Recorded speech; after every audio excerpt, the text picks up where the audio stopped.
toujours dans notre série sur l'histoire, l'épistémologie de la nouvelle épistémologie de l'histoire, la constitution du passé. Je voudrais aborder la question des aspects astrologiques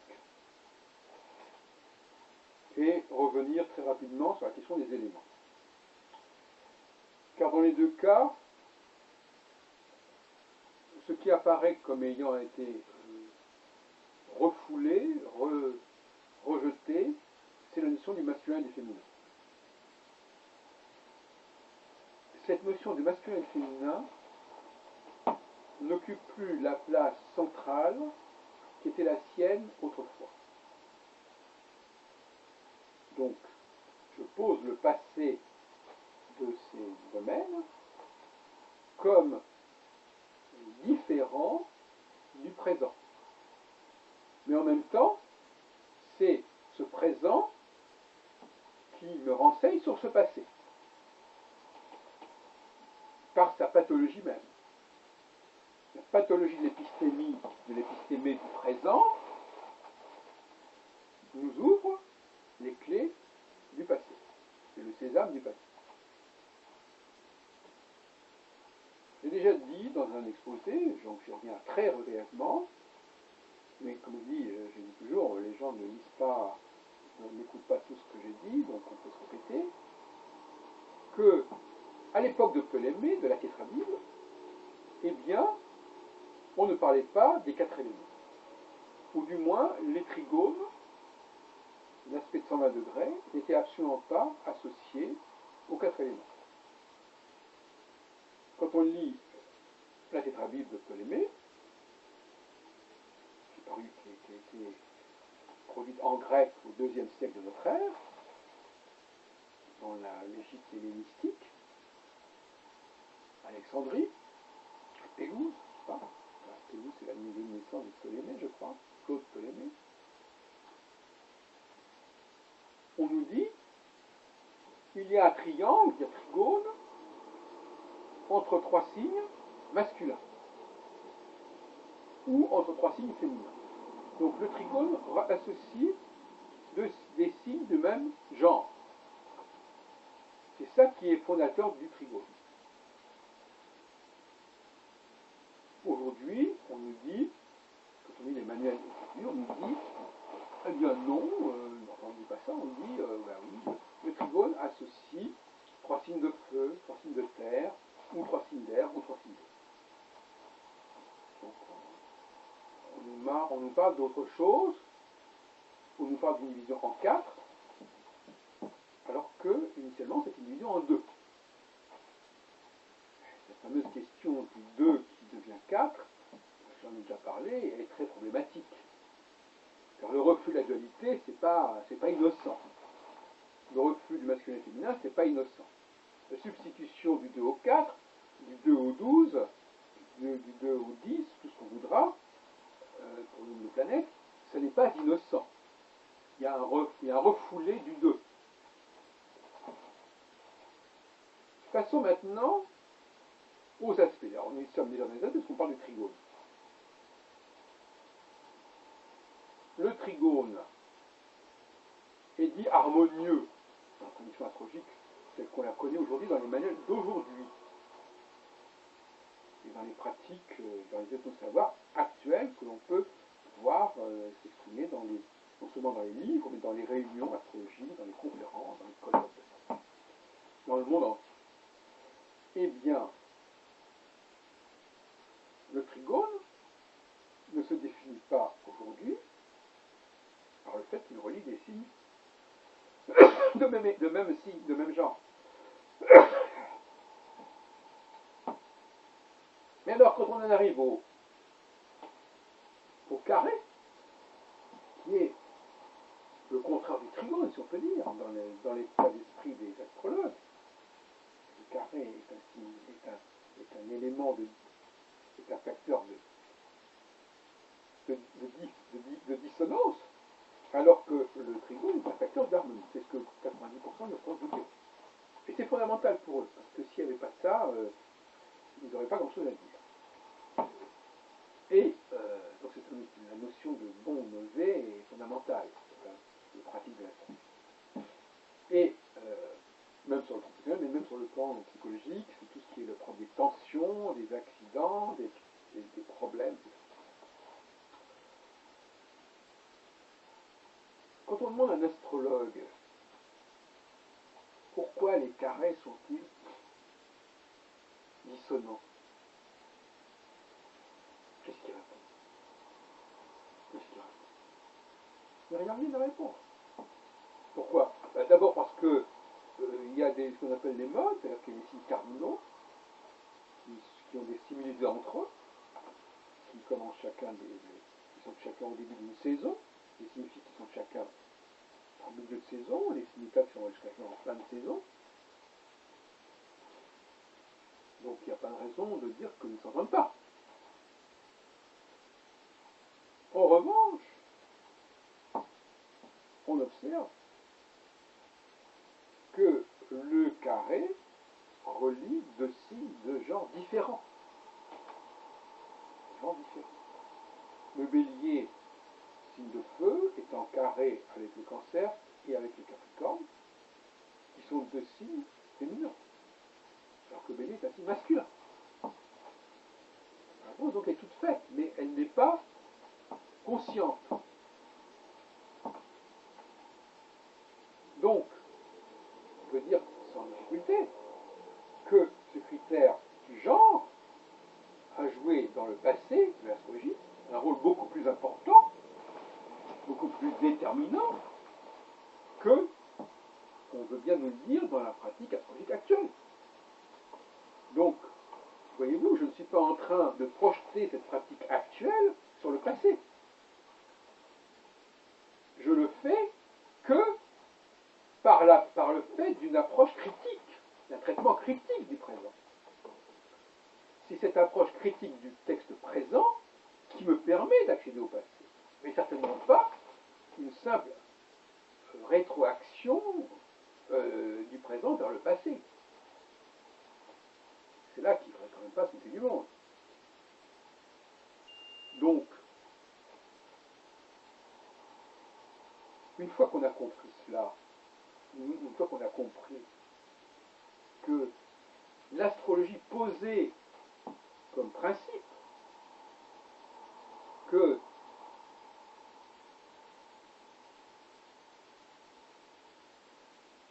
si deux planètes étaient dans des signes de même nature, les choses se passeraient plus facilement, plus simplement, que lorsqu'ils sont dans des signes de nature différente. Mais ce qui vient confirmer mon propos, c'est que c'est vrai aussi pour le sextile. Le sextile relie également deux signes de même genre. Bélier, Gémeaux, Bélier, Verseau, sextile, trois signes de même genre. Donc, les liens entre les deux trigones sont constitués par les sextiles. De la même façon, et ça sera un problème un peu plus compliqué, le carré relie deux signes de nature différente, tout comme le quinconce. Le bélier est en quinconce à la fois avec le scorpion et à la fois avec la Vierge. On ne le dit pas, cela n'est pas non plus dit, mais le quinconce est un signe, est un aspect aussi dissonant que le carré. Et d'ailleurs, on remarquera une chose intéressante, c'est que le quinconce est séparé du carré de 60 degrés, 90-150, tout comme le sextile est séparé du trigone de 62 par 60 degrés, 60-120. Tout ça, voyez-vous, on peut le reconstituer assez facilement. Mais, si je n'avais pas par ailleurs énormément travaillé sur la dualité masculin-féminin,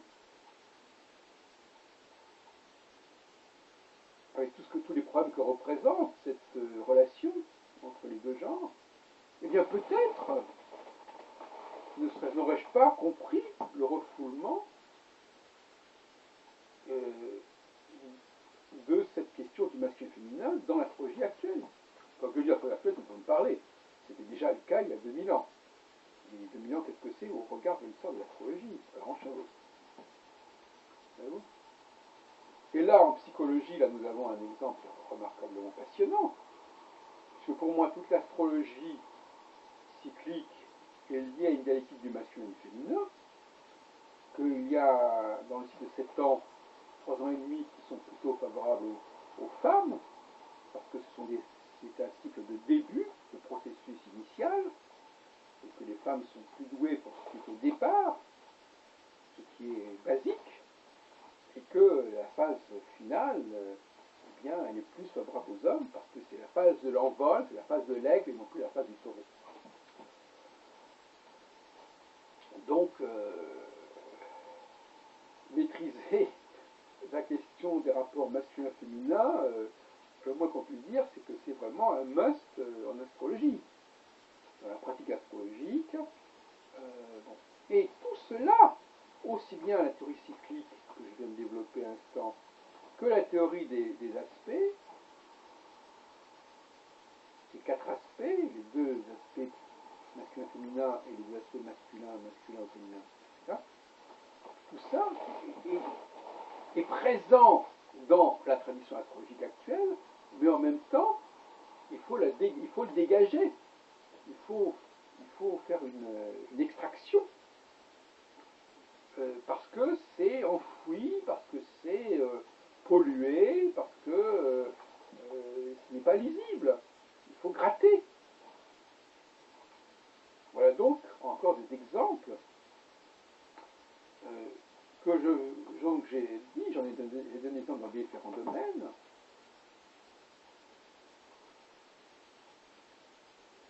qui me permettent quand même d'élaborer une théorie générale, une épistémologie générale au niveau de l'histoire, qui s'applique bien entendu à beaucoup d'autres domaines que ceux que je viens d'énumérer, qui sont ceux effectivement auxquels je me suis consacré. Il y a certainement d'autres domaines sur lesquels j'ai travaillé d'ailleurs que cela. Il y a par exemple le domaine de la diététique et surtout le domaine sensoriel. Alors sur le domaine sensoriel, là nous avons évidemment un sujet passionnant. Je me suis permis en effet, je l'ai déjà dit, mais c'est pour compléter le tableau sur ce créneau précis de la Constitution, j'ai dit que pour moi il y avait des sociétés qui avaient vécu dans le noir et d'autres sociétés qui ont vécu dans la lumière. Et que les sociétés féminines, bon, si on peut dire, les sociétés dont les femmes sont issues, sont celles des ténèbres, et les sociétés dont les hommes sont issus sont celles de la lumière. On se heurte à des problèmes très compliqués. Donc là, leur constitution du passé, c'est pas de la tarte. Hein. Mais on peut, et de toute façon, moi je suis ouvert aux discussions, je suis ouvert aux critiques, je suis ouvert au débat. Hein. C'est pas parce que je dis quelque chose que ça ne peut pas faire l'objet d'une discussion et moi-même répondre aux arguments ou même faire avancer ma propre théorie. Absolument pas. C'est pas du tout interdit. Je n'en suis pas privé d'ailleurs dans le passé. Mais ce que je veux dire par là, c'est que c'est mon observation, non pas des textes cette fois-ci, mais des comportements des femmes, mais des comportements des hommes qui m'ont amené à cette étude du passé. Donc c'est le présent, encore une fois, qui me renvoie au passé. Si ce n'est que ce présent aujourd'hui est un petit peu insolite, parce que, étant donné que nous vivons dans une société en symbiose, hommes et des femmes, l'idée que nous soyons plus adaptés les uns à la nuit et les autres au jour a l'air d'être assez bizarre, si on se situe dans le contexte actuel. Mais si l'on admet que des modes de fonctionnement, des modes de vie extrêmement anciens ont perduré, et ont perduré bien au-delà des conditions qui les justifiaient. Donc même quand ces conditions n'ont pas perduré, ces comportements ont perduré. Et c'est ce qu'on est obligé de constater. Donc là, il y a une anomalie. Un comportement qui ne correspond plus à la réalité.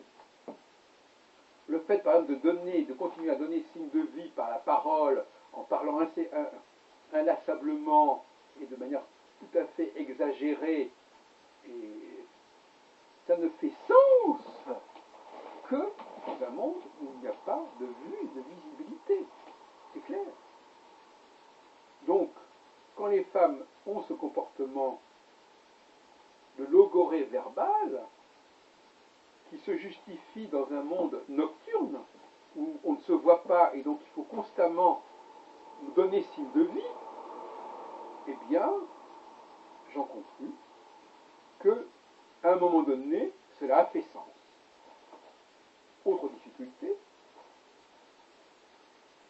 comment se fait-il que les femmes, vous dites que ça a fait sens, oui, mais est-ce que ça veut dire qu'il y avait des sociétés où il n'y avait que des femmes et où il n'y avait que des hommes? C'est absurde.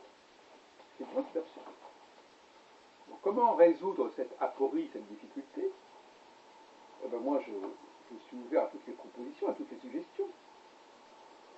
Moi, je constate, et j'en prends mon parti, mais je me réfère aux travaux qui, depuis une dizaine d'années, ont affirmé cette hypothèse, que nous descendons de deux espèces différentes, l'Homo sapiens et l'homme de Néandertal, qui ont évolué différemment, qui ont probablement développé leur technologie intérieure, comme je dis, et extérieure autrement, et qui donc ont fonctionné certainement dans des environnements différents. Ok. Maintenant, par quelle opération du Saint-Esprit on est arrivé à ce que dans cette symbiose, toutes les femmes renvoient à l'humanité X, pour employer une expression qui est liée au chromosome, ça peu importe, et tous les hommes à l'humanité Y, ou l'inverse, peu importe. On n'est pas dans la biologie. Par quel processus? Alors c'est un mystère, mais c'est un mystère que j'observe et donc je conclus qu'il a dû être résolu. Soit par le biais de je ne sais quel processus génétique qui s'est imposé comme cela. De toute façon, cette symbiose, elle n'a rien d'évident. Donc elle a été instaurée, elle a été instituée. Et je ne veux pas épiloguer là-dessus. Hein, on pourrait imaginer une sorte d'intervention biotechnologique, de civilisation extraterrestre, ou je ne sais quoi. Peu importe. Peu importe. Qu'on me propose n'importe quelle hypothèse, ça m'est égal. Mais le résultat est là, c'est que les comportements de ces deux humanités, de ces deux espèces humaines qui ont évolué différemment, se retrouvent, se perpétuent dans la division des genres aujourd'hui.